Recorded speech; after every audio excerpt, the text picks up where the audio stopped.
ஜனவரி 10 வாக்கு.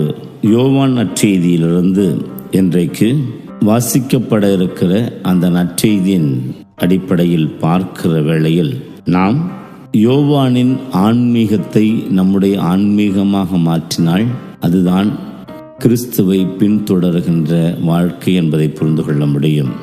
யோவான் வெகுஜன மக்களால் அதிகமாக ஏற்றுக்கொள்ளப்பட்ட ஒரு போதகராக இருக்கிறார். மெசியா என்கிற இயேசு வந்துவிட்டார் என்று சொல்லி அவரிடத்தில் செய்தி சொல்லப்படுகிற போதும் அவரை குறித்து சான்றுகளால் விளக்குகிற போதும் அதை மழுப்பி இருக்கலாம், அல்லது நான் தான் என்று சொல்லி தன்னை உயர்த்தி பேசியிருக்கலாம், அல்லது இயேசுவை மட்டம் தட்டி இருக்கலாம். இதெல்லாம் உலகியல் போக்கு.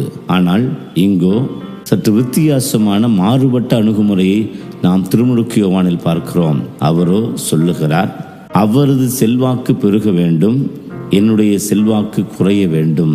இதுதான் அவர் வளர்க என்கின்ற ஆன்மீக கோட்பாடு.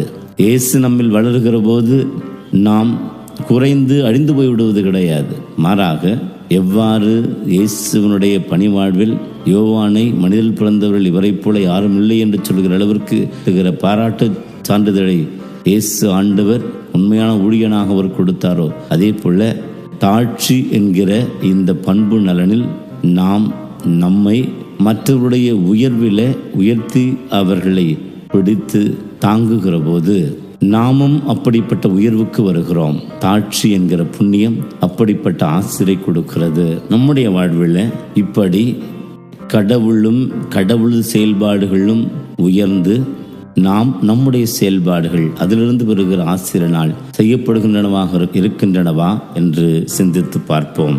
ஜெபிப்போம். இயேசுவே, நான் எப்பொழுதும் உம்மை சார்ந்து உம்மை மையமாக உமது மகிமைக்காக பணிபுரிந்து திருமுழுக்கு யோவானைப் போல உமது செல்வாக்கு உமது புகழ் ஓங்க வேண்டும்.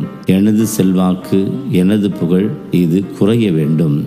எல்லா புகழும் உமக்கே என்று சொல்லி வாழுகிற அந்த சுதந்திரமான ஒரு வாழ்வை பெற்றுக்கொள்ள அருள் தாரும். ஆமென்.